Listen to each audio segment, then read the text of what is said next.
Doctor Syed Nasir Hussain 20 minutes.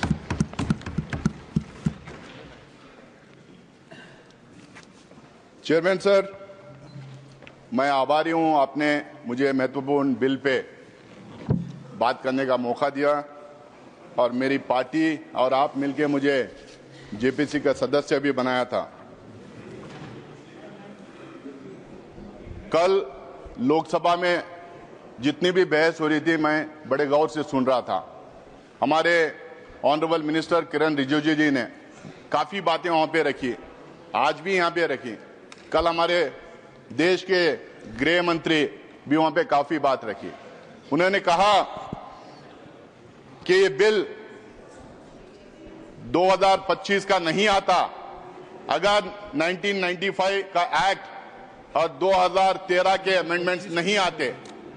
मैं आपके माध्यम से पूरे देशवासियों को ये बताना चाहता हूं, जब 1995 में ये बिल आई थी और 2013 में जब ये अमेंडमेंट्स आए थे, जो आज भारतीय जनता पार्टी ये क्लेम कर रही है कि कांग्रेस पार्टी ने ये ड्रैकोनियन लॉस लाई थी, कांग्रेस पार्टी ने एक कम्युनिटी को अपीज करने के लिए लाई थी, ये कॉन्स्टिट्यूशन से परे है।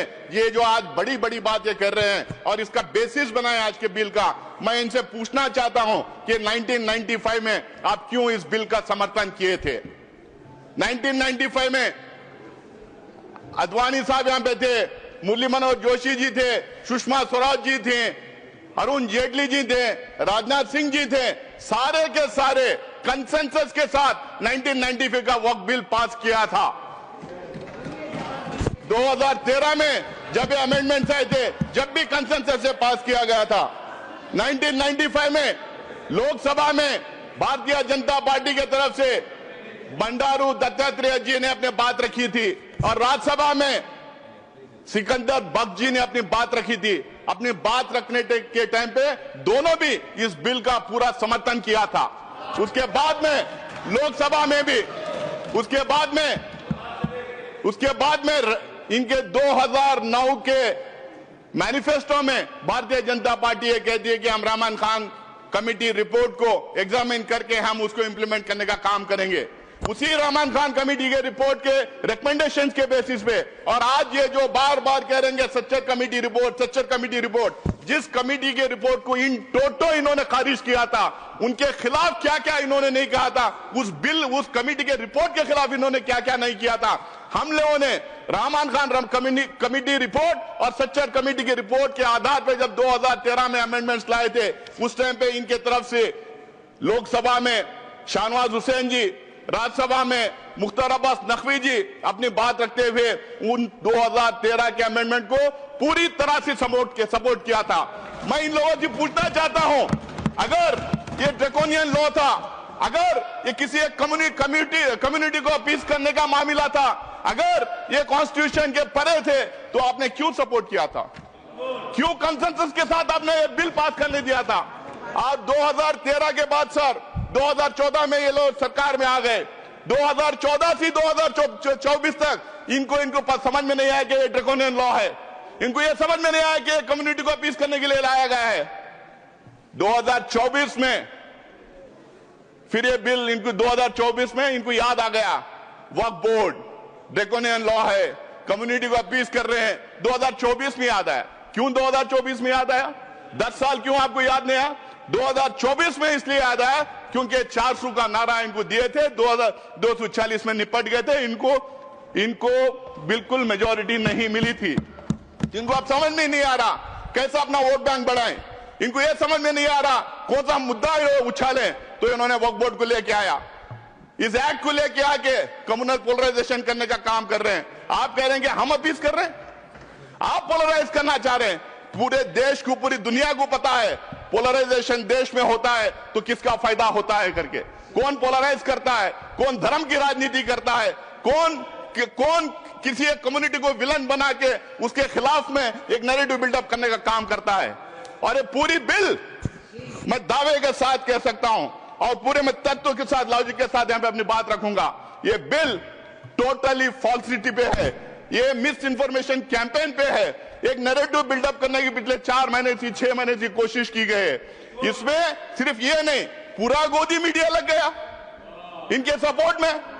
इनका जो फेक फैक्ट्री है, बीजेपी की जो आईटी सेल है, पूरी लग गई ये कह रहे मिस इंफॉर्मेशन फैलाने में।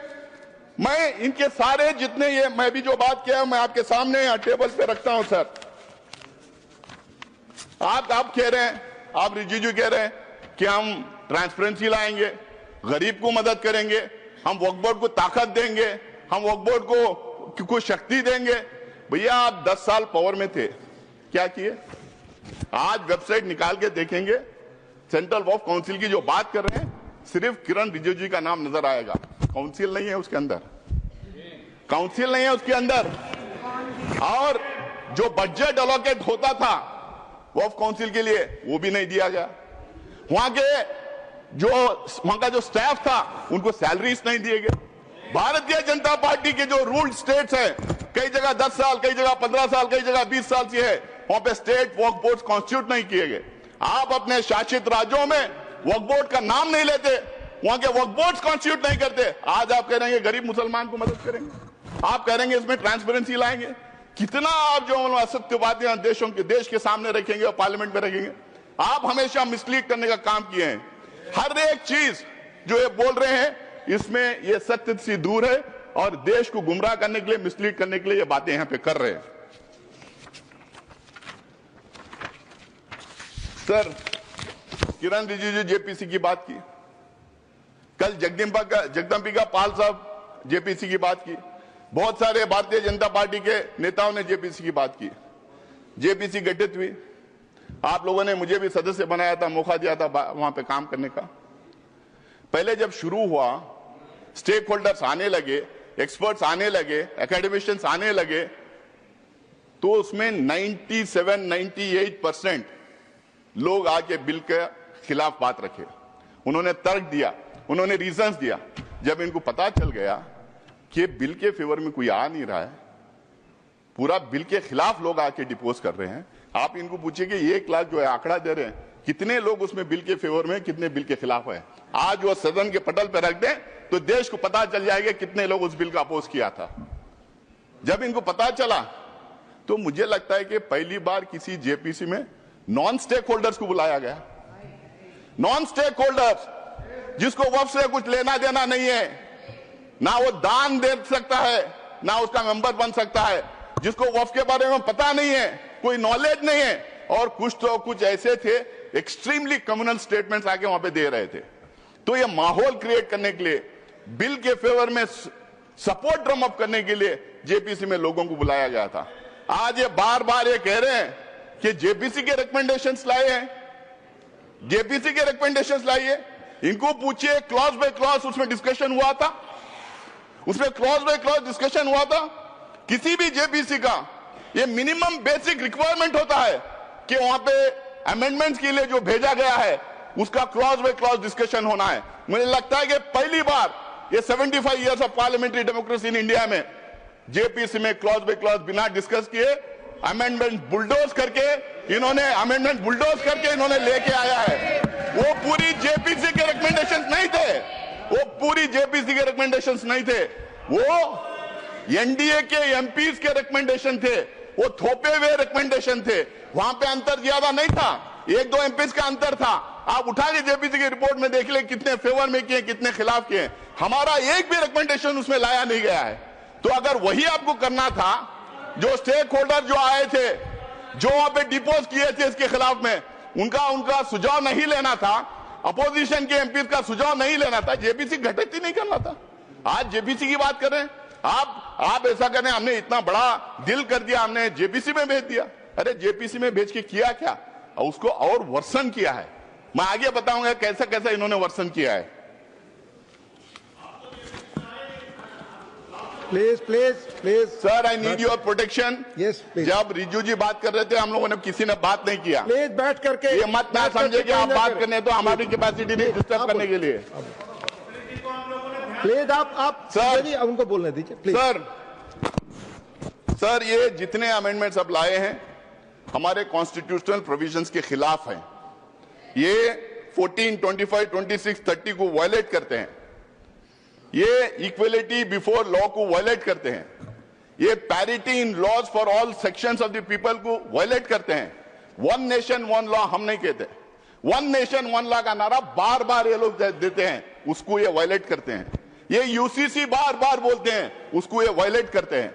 अगर इतना ही है, मैं आज भी यहां कह रहा हूं, कांग्रेस पार्टी की तरफ से मैं कह रहा हूं, एक मुसलमान एमपी उस कम्युनिटी के होने के नाते से मैं कह रहा हूं, इस देश में जितने समुदाय हैं, जितने धर्म हैं, उन तमाम religious centres, religious activity centres, धर्मस्थल जितने हैं, उसके गवर्नेंस और एडमिनिस्ट्रेशन में एक तरफ ये एक तरीके का लॉ होना चाहिए। सबको एक तरीके का लॉ रहने, हिंदूज को, मुसलमान को, सिख्स को, क्रिश्चियन को, पारसीज को, जोरस्ट्रियंस को, सबको एक तरीके का लॉ बनाइए। आप क्यों घबरा रहे हैं उससे? बनाइए लॉ उसके लिए, पर्सनल लॉ छोड़ के बाकी के सब गवर्नेंस एंड एडमिनिस्ट्रेशन में एक तरीका लॉ होना चाहिए। आप मैं आगे बताऊंगा और पार्लियामेंट के पटल पे मैं देखूंगा किस तरह से अलग अलग समुदाय में ये भेदभाव कर रहे हैं, किस तरह से ये टारगेटेड लेजिस्लेशन है, किस तरह से ये अनफेयर लेजिस्लेशन है, किस तरह से ये मुसलमानों के खिलाफ का लेजिस्लेशन है। आप बार बार कह रहे थे मुसलमानों के खिलाफ नहीं है। मैं दावे के साथ मैं कहना चाहता हूं, मैं आपके सामने प्रूफ दूंगा, यहां पे रखूंगा, ये बिल्कुल टारगेटेड लेजिस्लेशन है। आप इस देश में आप ये मैसेज देना चाहते हैं कि यहां पे एक कम्युनिटी को बिल्कुल सेकेंड क्लास ग्रेड का सिटीजन हम बना के रखेंगे। आप जिस तरह के लॉस लेके आ रहे हैं, वो धर्म के आधार पे आप लॉस लेके आ रहे हैं। ये पहला नहीं है। कल कोई सीएए एनआरसी की बात कर रहा था, ये अमित शाह जी बैठे हैं, जब उस हाउस में हम लोगों ने सवाल किया था तो इन्होंने बोला था क्रोनोलॉजी से समझिए, ये सिर्फ सीएए नहीं है, इसके साथ एनआरसी और एनपीआर जुड़ेगा। जब इनसे सवाल पूछा गया था तो बोले नहीं, इससे लिंक्ड है।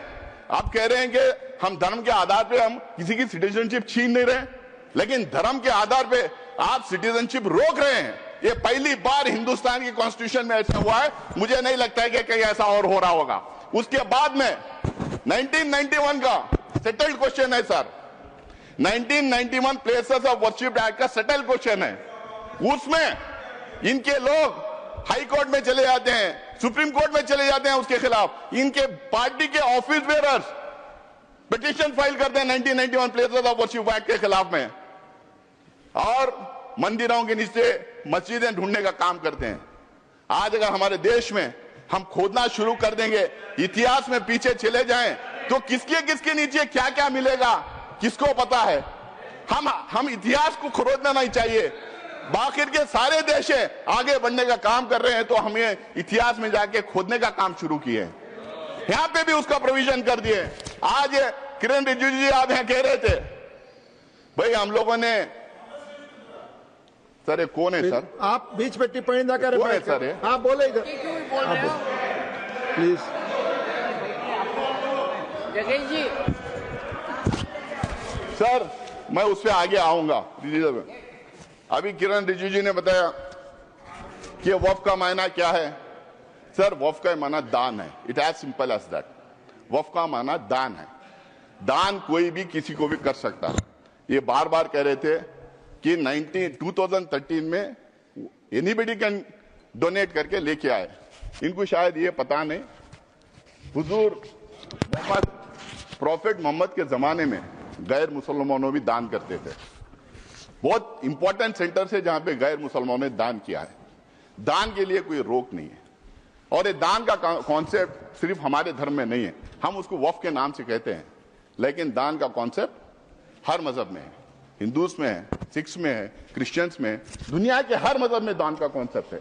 हमारे दान के कॉन्सेप्ट से बनाए हुए इदारों को गवर्न करने के लिए, एडमिनिस्ट्रेट करने के लिए, रेगुलेट करने के लिए वक्फ बोर्ड बना है।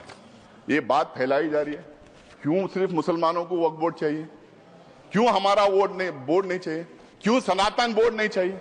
इतना सोशल मीडिया में इसको फैलाया गया, मुसलमानों को अपील करने के लिए वक्फ बोर्ड बनाए गए। शायद इनको पता नहीं, शायद ये बोलना भी नहीं चाहते। इस देश में एंडोमेंट बोर्ड्स हैं, इस देश में मुजरा डिपार्टमेंट्स हैं, इस देश में हिंदू रिलीजियस प्लेसेस एक्ट्स हैं, इस देश में एसजीपीसी है, इस देश में बहुत सारे स्टेट्स में क्रिश्चियंस के लिए काउंसिल्स और कॉर्पोरेशंस हैं, हर मजहब के लिए है। हर मजहब के रिलीजियस इंस्टीट्यूशंस को गाउन करने के लिए अलग अलग एक्ट्स बनाए गए, टेंपल ट्रस्ट से, स्टेट से अलग अलग एक्ट्स बनाए गए। आप ये क्यों भ्रम फैला रहे हैं? और ये सिर्फ कांग्रेस का अचानक बनाया हुआ मामला नहीं वक्फ का। आपने अभी कहा कि अंग्रेजों के जमाने में वक्फ को रेगुलेट करने के लिए कई एक्ट्स आए थे, उसको आगे बढ़ाते गए, उसमें अमेंडमेंट लाते गए, उसमें सुधार लाने के लिए कई अमेंडमेंट्स लेके आए। कांग्रेस ने उसको सुधार करने के लिए कई काम किया है। और 1995 में 2013 के एक्ट्स के बारे में ये बार बार जो बोल रहे हैं, वो बिल्कुल वक्फ बोर्ड को स्ट्रेंथन करने के लिए, वक्फ प्रॉपर्टीज को बचाने के लिए, एंक्रोचर्स को हटाने के लिए, उसमें ट्रांसपेरेंसी लाने के लिए हम लोगों ने वो अमेंडमेंट्स लेके लाए थे और इनका पूरा सहयोग और सपोर्ट उसमें था।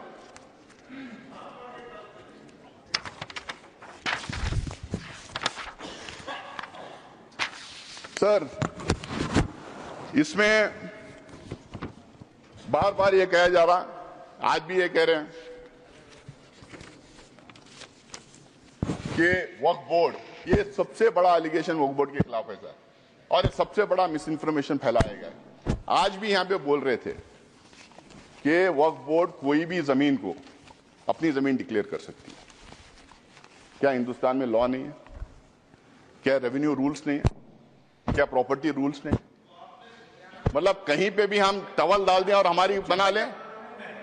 हम ट्रेनों में पढ़ते, हम ट्रेनों में चलते हैं, ट्रेनों में नमाज पढ़ते हैं, फ्लाइट्स में नमाज पढ़ते हैं, तो नमाज पढ़ ले तो क्या ट्रेन हमारी हो गई? क्या फ्लाइट हमारी हो गई? क्या वक्फ में उसको लिखवा दें? वक्फ को जो पावर दिया था, अगर वक्फ बोर्ड के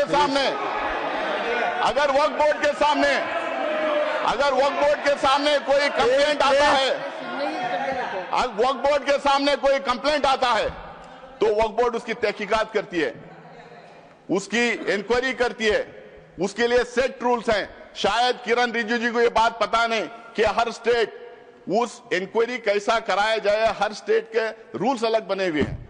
मैं वक्फ बोर्ड का मेंबर पिछले 6 साल से हूं सर, कर्नाटका में 6, अब 7वां साल कंप्लीट कर रहा हूं।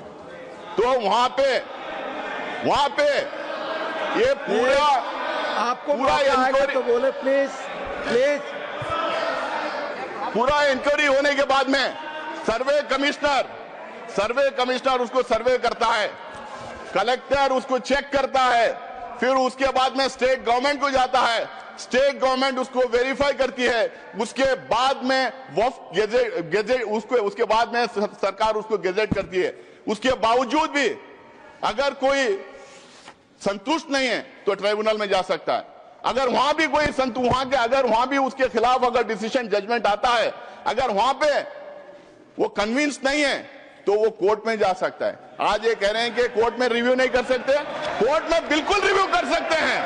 अगर कोर्ट में रिव्यू नहीं कर सकते तो हाई कोर्ट में और सुप्रीम कोर्ट में वक्फ के इतने केसेस कैसा हो रहे हैं, हाई कोर्ट में और सुप्रीम कोर्ट में। माननीय गृह मंत्री कुछ कर दे जी प्लीज। मान्यवर, मैं सदस्य को बीच में टोकना नहीं चाहता, शायद वो भोले भाव से गलत इंफॉर्मेशन सदन के सामने रख रहे हैं, तो मैं थोड़ा करेक्ट करना चाहता हूँ। मान्यवर Jairam ji please, chair has given time. क्या कह रहे हैं आप रमेश जी? क्या कह रहे हैं? मैं मान्यवर जी प्लीज मान्यवर, आप बोले। जो डिस्प्यूट है वो इतना ही है कि अगर ट्रिब्यूनल के फैसले से कोई असंतुष्ट है तो ये भूमि का मामला है, इस पर सिविल सूट होना चाहिए। सिविल सूट में अधिकारों के बहुत वाइड रेंज होती है। इन्होंने इस पर अपील का प्रोविजन 2013 के कानून में रखा ही नहीं है, तो रीट के कार्य क्षेत्र में हाईकोर्ट के सामने जाता है। रीट का कार्य क्षेत्र बहुत संकरा होता है, तो जो ट्रिब्यूनल का फैसला होता है वो फाइनल होने के चांसेस 99% हो जाते हैं। जिनकी भूमि है इसका अधिकार जाता रहता है। मान्यवर, एक गलत फहमी फैला रहे हैं। यस,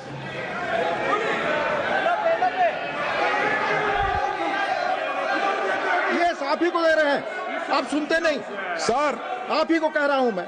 सॉरी, अब शुरू की।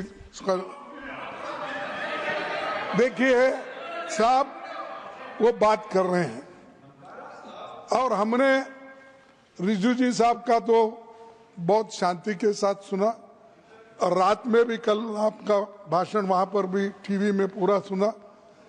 कम से कम वो जो उन्होंने तैयारी करके लाए हैं, उन्होंने भी पढ़ के आए, वो तो कोई ऐसे वैसे बात नहीं कर रहे हैं।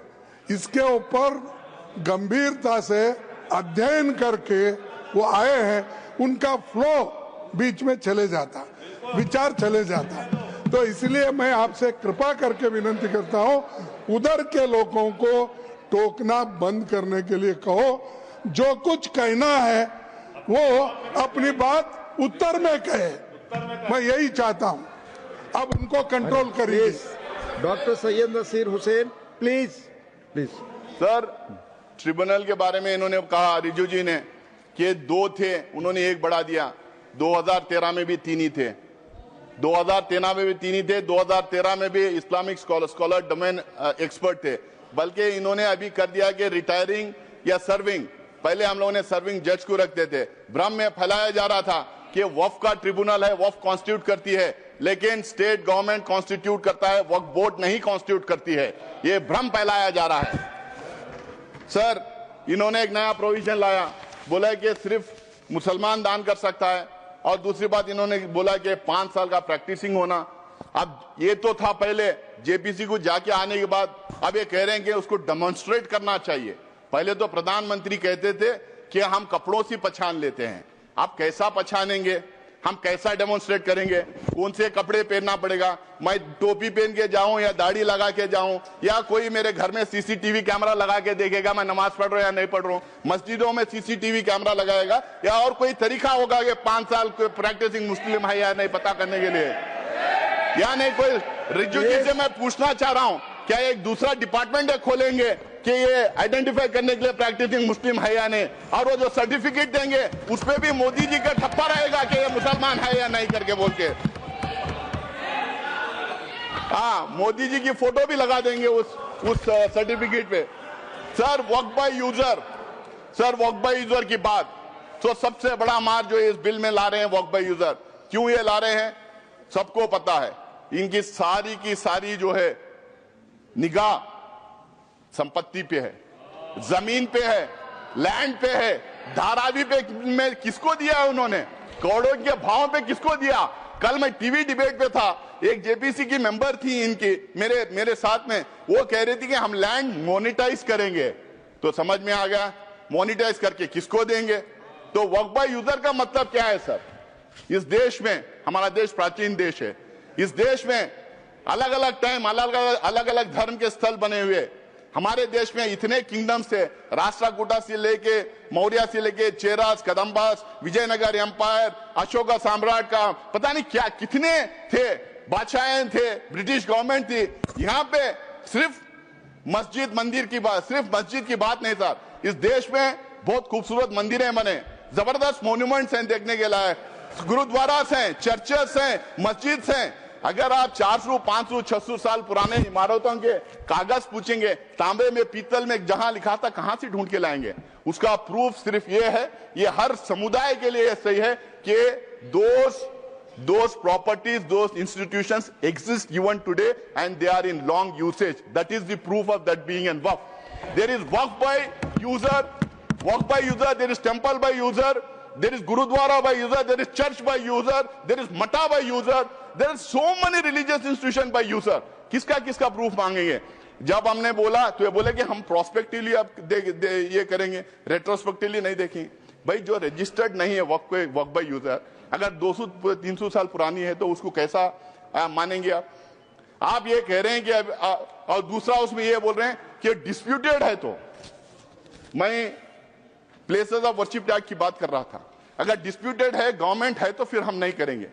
बट डिस्प्यूटेड कैसा है, डिस्प्यूटेड तो एक ही थी, वो बोले थे अयोध्या का मसला छोड़िए बाकी के पूरे इसमें आ जाएंगे। आप कैसा डिस्प्यूटेड, पुराने इदारों के डिस्प्यूट कैसा हो जाएगा। ये खोज रहे हैं बार बार देश में दंगे फसाद करवाने का, ये डिस्प्यूट लड़ना दंगे फसाद करवाना, अपना वोट बैंक क्रिएट करने की राजनीति कर रहे हैं वक्फ यूजर को निकाल के। और दूसरा, अब ये कह रहे हैं कि हम उसको ले लेंगे। अब मेरा टाइम बढ़ाया है, मेरा पार्टी का टाइम लूंगा ऑलरेडी मैं मेरे पार्टी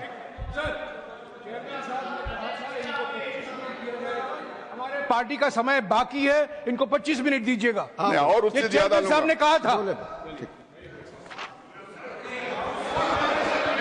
प्लीज प्लीज प्लीज। तो सर अब एक बोल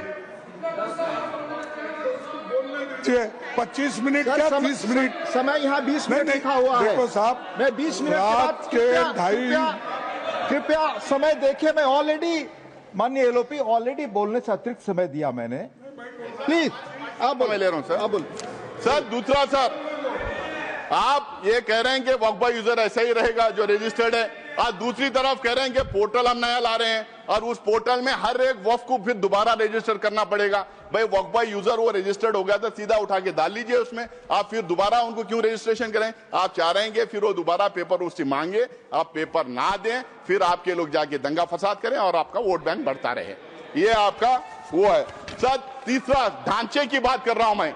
ये बहुत जोर जोर से रिजू जी बोल रहे थे कि ये सेक्युलर कैरेक्टर है वक्फ बोर्ड का। वक्फ बोर्ड का सेक्युलर कैरेक्टर है। वक्फ बोर्ड सिर्फ एडमिनिस्ट्रेशन और गवर्नेंस नहीं देखती है, वक्फ बोर्ड रिलीजियस अफेयर्स में भी दखलंदाज करती है, रिलीजियस अफेयर्स भी देखती है।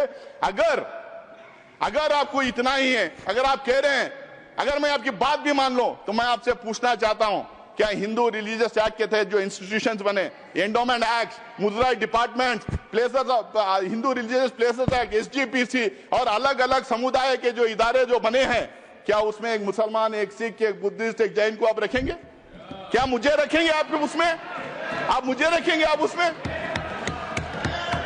ये बिल्कुल मेरे राइट के खिलाफ है। जो कॉन्स्टिट्यूशन मुझे जो राइट देता है उसके खिलाफ है, और इसको लेके काफी जजमेंट भी है। दूसरा सर, मैं उसके सारे को, और ये जो कह रहे हैं, और ये जितने यहाँ पे हैं, यहाँ पे Bihar Hindu religious trust act, Madras Hindu religious and endowment act, Orissa का, तमिलनाडु का, उत्तर प्रदेश का, आंध्र प्रदेश का, सब में साफ लिखा जाता है कि सिर्फ और सिर्फ हिंदू वहां रहेंगे और कोई और दूसरे मजहब का आदमी नहीं रहेगा। जब वहां पे वो एक्ट में ही है, तो यहाँ कैसे आप दूसरे लोगों को देंगे? आप एक्चुअली क्या प्रूव करना चाह रहे हैं? आप लाके क्या हमारे ऊपर भरोसा नहीं? क्या हम काबिल नहीं अब हमारे इंस्टीट्यूशंस को चलाने के लिए? आप हम लोग को सेकेंड ग्रेड सिटीजन बनाना चाह रहे हैं? हमारे ऊपर स्पाइंग करना चाह रहे हैं आप?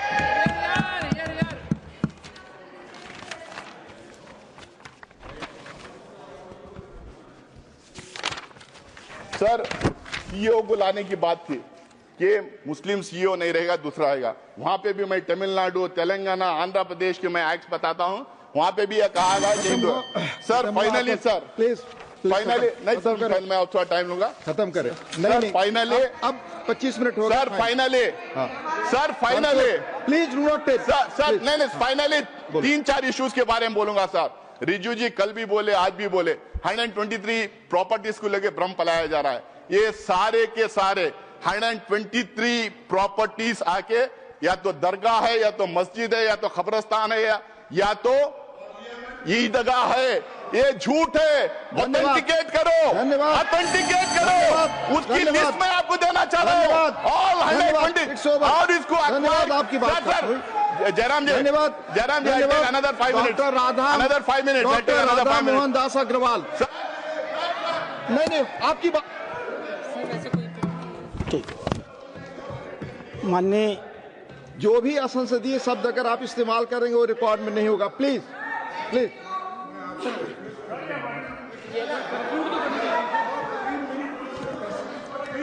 यहाँ जो लिखा हुआ 20 मिनट 20 से 25 हुआ, आपकी पार्टी का समय जाएगा, आपकी पार्टी का समय जाएगा। बोले आप मेरे पार्टी के समय में दे दो, 2 मिनट में और खत्म करें प्लीज। मैं बोल रहा हूँ 2 मिनट में और पार्टी के समय में 3 मिनट, 2 मिनट में और खत्म करें सर। ये 123 एकर्स, 123 प्रॉपर्टीज जो बिल्कुल रिलीजियस प्रॉपर्टीज है। ये लुटियंस दिल्ली जब बना रहे थे, न्यू दिल्ली जब बना रहे थे 1910 में, अंग्रेज गवर्नमेंट ने पूरा का पूरा ये एरिया अक्वायर किया था। जब मुसलमान जाके उनके मिले, वो बोले कि ये 123 प्रॉपर्टीज वक्फ के पास ही रहेंगे, पोजीशन उनके पास ही रहेगा, बट गवर्नमेंट का नाम रहेगा जब तक ये सिटी नहीं बन जाती। बनने के बाद उन्होंने दोबारा वापस उसको वक्फ को दिया था। आज भी, जब से लेके आज भी 123 प्रॉपर्टीज ये पोजीशन वक्फ में ही है, बिल्कुल वक्फ में ही है। और जब 2013 में गवर्नमेंट 2013 में जब इसको डी नोटिफाई करने की बात आई, सरकार ने हाई कोर्ट ने सरकार को बोला था कि आप जल्द से जल्द इसका रिजॉल्व करो, तो जल्द से जल्द रिजॉल्व करने के चक्कर में उस टाइम पे डी नोटिफाई किए। आज इन्होंने 1 मैन कमीशन बनाया था, उसका रिपोर्ट सबके सामने क्यों ना रख देते, उसको पारी कर दिया। 2 मैन कमीशन बनाया था, उसका रिपोर्ट रख दीजिए लोगों के सामने, आपको पता चल जाएगा वो प्रॉपर्टीज हैं या ना है। ये झूठ बोलना, लोगों को गुमराह करना, मिसलाइड करना बंद करें। दूसरा सर, ओके सर, ओके खत्म हुआ, सर। दूसरा सर, नहीं खत्म हुआ, मेरे हमारे पार्टी का टाइम ले रहे हैं सर। जितना उन्होंने बोल दिया, येलोपी ने बोल दिया, येलोपी ने बोल दिया सर, येलोपी ने बोला। दूसरा केरला की बात ये करते हैं, केरला की बात ये करते हैं, केरला की बात ये करते हैं। मैं इनको ऑथेंटिकेट करने के लिए कहता हूं, वक्फ बोर्ड कभी ये नहीं क्लेम किया उनकी प्रॉपर्टी है। कोर्ट ने 2 टाइम ये डिक्लेयर किया वक्फ प्रॉपर्टी है, तीसरी बार जुडिशियल कमीशन ने कहा वक्फ प्रॉपर्टी है। लेकिन मैं आज भी यहां पे कहता हूं, कांग्रेस पार्टी की तरफ से मैं यह कहना चाहता हूं, जितने गरीब लोग वहां रह रहे हैं, जो फिशरमैन है, पूरे इंडिया की तरफ से मैं कहना चाहता हूं, जो फिशरमैन है, जो गरीब है, जिन्होंने जमीन खरीदी थी, कुछ लोग ऐसे ही रह रहे हैं, उनका इंटरेस्ट प्रोटेक्ट किया जाएगा, उनको वो जमीन दिलाई जाएगी। लेकिन वक्फ बोर्ड को बात करना बंद करें। डॉक्टर, धन्यवाद।